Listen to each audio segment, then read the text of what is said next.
नमस्कार। आज मार्गशीर्ष कृष्ण प्रतिपदा शके 1934 सादर करीत आहोत ठाणे वार्ता। ठळक घडामोडी। ठाण्यातील पातलीपाडा पूल वाहतुकीसाठी खुला।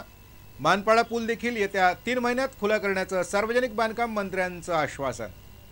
पार्श्वनाथ महाविद्यालयातील प्रथम वर्षाच्या मुलांना इतर महाविद्यालयात सामावून घेतलं जाणार।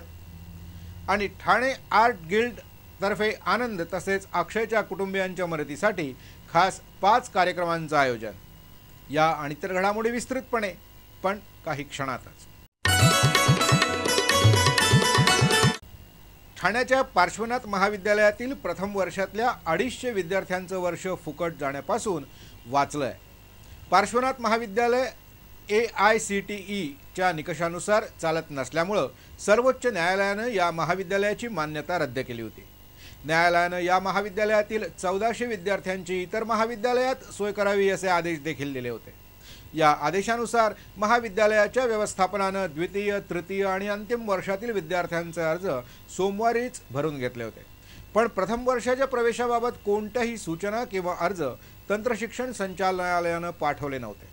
त्यामुळे पालक वर्ग चिंतातूर होता। काही पालकांनी माजी आमदार संजय केळकर यांची भेट घेतली।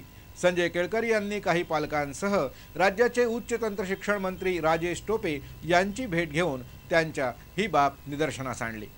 टोपे यांनी तंत्रज्ञान विभागाचे संचालक आणि AICTE च्या अध्यक्षांशी चर्चा करून प्रथम वर्षाच्या विद्यार्थ्यांना इतर महाविद्यालयात प्रवेश देण्याचे आदेश दिले। त्यामुळे जवळपास 250 विद्यार्थ्यांचं वर्ष वाया जाण्यापासून वाचलंय।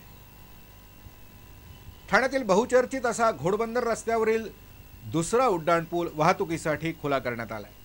राज्याच्या सार्वजनिक बांधकाम विभागाचे राज्यमंत्री जयदत्त क्षीरसागर यांच्या हस्ते या पुलाचं आज उद्घाटन झालं। उद्घाटनानंतर झालेला सोहळा शिवसेना आमदारांच्या गोंधळामुळे चांगलाच गाजला। उद्घाटनानंतर झालेल्या कार्यक्रमात शिवसेनेचे एकनाथ शिंदे, राजन विचारे आणि प्रताप सरनाईक ही आमदार त्रयी व्यासपीठावर न जाता प्रेक्षकातच बसून होती। सुरुवातीला या आमदारांना व्यासपीठावर बोलावण्यात आलं, पण हे तिघही ऐकतच नव्हते। त्यामुळे ठेकेदार तसंच इतर काही नेत्यांनी त्यांची समजूत घालण्याचा प्रयत्न केला। विधान परिषदेचे उपसभापती वसंत डावखरेंनी समजूत घालून त्यांना व्यासपीठावर येण्याचा आग्रह केला, पण घोडबंदर रस्त्यावरील पुलाचं काम रखडल्यामुळे हे तिन्ही आमदार संतप्त झाले होते। वारंवार तारखा देण्यापलीकडे काम पूर्ण होत नसल्याबद्दल संतप्त भावना व्यक्त करत होते। लोकांना या पुलाच्या सुरू असलेल्या कामांचा त्रास होत असून लोकांचा या प्रकरणी क्षोभ आहे। शिवसेनेनं या प्रकरणी आंदोलन देखील केली। वैयक्तिक आपल्यावर गुन्हे दाखल झाले, पण काम पूर्ण होण्याबद्दल काहीही न करता फक्त श्रेय लाटलं जात असल्याबद्दल या आमदारांकडून नाराजी व्यक्त केली जात होती। अखेर स्वतः जयदत्त क्षीरसागर मंचावरून खाली आले आणि त्यांनी या तिघांची समजूत घालण्याचा प्रयत्न केला। या प्रकरणी चर्चा करून प्रश्न सोडवू अशी समजूत घातल्यानंतर हे तिघेही आमदार व्यासपीठावर गेले। मानपाडा पूल येत्या 3 महिन्यात तर कापूरवाडी इथला पूल पुढल्या वर्षाच्या अखेरीपर्यंत वाहतुकीसाठी खुला केला जाईल असं आश्वासन क्षीरसागर यांनी यावेळी बोलताना दिलं। पातलीपाडा इथला हा पूल 17 मीटर रुंद आणि 305 मीटर लांब आहे। हा पूल बांधण्यासाठी 21 कोटी रुपयांचा खर्च झाला आहे। ठाणे रेल्वे स्थानकात काल रात्री घेण्यात आलेल्या मेगा ब्लॉकमुळे उपनगरीय सेवा विस्कळीत झाली होती। ठाणे रेल्वे स्थानकातील फलाट क्रमांक 3 वर मुंबईकडे जाणाऱ्या मार्गावर काल रात्री मेगा ब्लॉक घेण्यात आला होता। आज सकाळी 7 वाजता मेगा ब्लॉक मागे घेण्यात आला, पण याचा फटका भर सकाळी उपनगरीय रेल्वेला बसला आणि उपनगरीय सेवा पार विस्कळीत झाली। कळव्यापासून मुंब्र्यापर्यंत रेल्वे मार्गात अनेक गाड्या खोळंबल्या होत्या। याबाबत रेल्वे पोलिसांना छेडलं असता त्यांनी रेल्वे मेगा ब्लॉकमुळे उपनगरीय गाड्या 15 ते 20 मिनिटं उशिरानं धावत असल्याचं सांगितलं, पण प्रत्यक्षात मात्र उपनगरीय गाड्या जवळपास तासभर उशिरानं धावत होत्या। या मेगा ब्लॉकचा सर्वाधिक फटका चाकरमान्यांना बसला। गाड्या उशिरा धावत असल्यामुळे आज अनेक चाकरमानी कामावर वेळेवर पोहोचू शकले नाहीत। बलात्काऱ्यांना फाशी दिली जावी या मागणीसाठी भारतीय जनता पक्षाच्या महिला मोर्चातर्फे आज स्वाक्षरी अभियान करण्यात आलं। ठाणे रेल्वे स्थानकासमोर करण्यात आलेल्या या स्वाक्षरी अभियानास मोठाच प्रतिसाद मिळाला। अनेक महिलाच नव्हे तर युवकांनी देखील या अभियानात स्वाक्षऱ्या करून आपला या मागणीला पाठिंबा दर्शवला। दिल्लीमध्ये बलात्कार झालेल्या युवतीचा सिंगापूरमध्ये मृत्यू झालाय। तिला या अभियानाद्वारे श्रद्धांजली वाहण्यात आली। ठाणे पोलीस आयुक्तालयात चोरट्यांचा धुमाकूळ सुरू असून शहरात वेगवेगळ्या घटनेत चोरट्यांनी 15,80,000चा ऐवज लुटलाय। यामध्ये 2 दुचाकी, 1 चारचाकी अशा 3 वाहनांसहित सोन्याच्या दागिन्यांचा समावेश आहे। ठाण्यातील भाईंदरपाडा इथं राहणारे योगेश भोईर यांनी आपला डंपर भाईंदरपाडा इथल्या मोकळ्या जागेत उभा करून ठेवला होता, पण चोरट्यांनी संधीचा फायदा घेऊन तो पळवून नेला। सावरकरनगर येथील शांतिदूत सोसायटीत राहणारे अमोल पडवळकर यांनी उपवन इथं उभी करून ठेवलेली दुचाकी रात्री चोरट्यांनी पळवून नेली। दिवा आगासन रोड रस्त्यावर राहणारे सुशांत साळुंके हे रेल्वेने पुण्याला जात असताना त्यांनी आपली दुचाकी रेल्वे स्टेशनजवळ उभी करून ठेवली होती, ती चोरट्यांनी पळवून नेली। ठाण्यातील साईधाम सोसायटीत राहणाऱ्या हेमलता वटकर यांच्या घरी अज्ञात चोरट्यांनी प्रवेश करून मंगळसूत्र आणि मोबाईल चोरून नेले। पोलीस या प्रकरणी अधिक तपास करत आहेत। वड आणि पिंपळ यांची मुळं अगदी छोटी म्हणजे मोहरी एवढी असतात, पण हे वृक्ष मोठ्या प्रमाणावर प्राणवायू पुरवतात। त्याचप्रमाणे दादाजींनी गेली 75 वर्ष आध्यात्मिक प्राणवायू देण्याचं काम अव्याहतपणानं चालवलंय, अशा शब्दात ज्येष्ठ पत्रकार मधुकर भावे यांनी दादा वैशंपायन यांना वंदना दिली। दत्त जयंतीच्या निमित्ताने आयोजित करण्यात आलेल्या सोहळ्यात ते बोलत होते। यावेळी दादाजी वैशंपायन यांचा मान्यवरांच्या हस्ते सत्कारही करण्यात आला। सद्गुरू दर्शन या गौरव विशेष अंकाचं प्रकाशन बाबासाहेब पुरंदरे यांच्या हस्ते करण्यात आलं। प्रख्यात बांधकाम व्यावसायिक DS कुलकर्णी, विनय फडणीस, बाबासाहेब पुरंदरे अशा अनेक महनीय व्यक्ती यावेळी उपस्थित होत्या।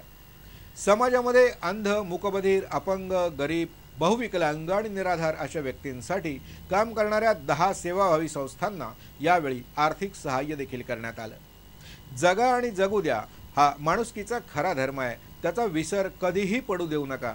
आत्मिक आणि बौद्धिक उन्नती घडवतानाच त्याला सवंग आणि विवेकाची जोड द्या, असं कलियुगात खरा माणूस तर तग धरू शकेल असा संदेश दादाजींनी यावेळी उपस्थितांना दिला। सध्या सर्वत्र नववर्ष स्वागताची तयारी सुरू झाली असून कोणताही अनुचित प्रकार घडू नये याकरता ठाणे पोलीस देखील सज्ज झाले आहेत। नववर्ष स्वागताच्या कार्यक्रमात 500 वाहतूक पोलीस तर 800 नियमित पोलिसांचं लक्ष राहणार आहे।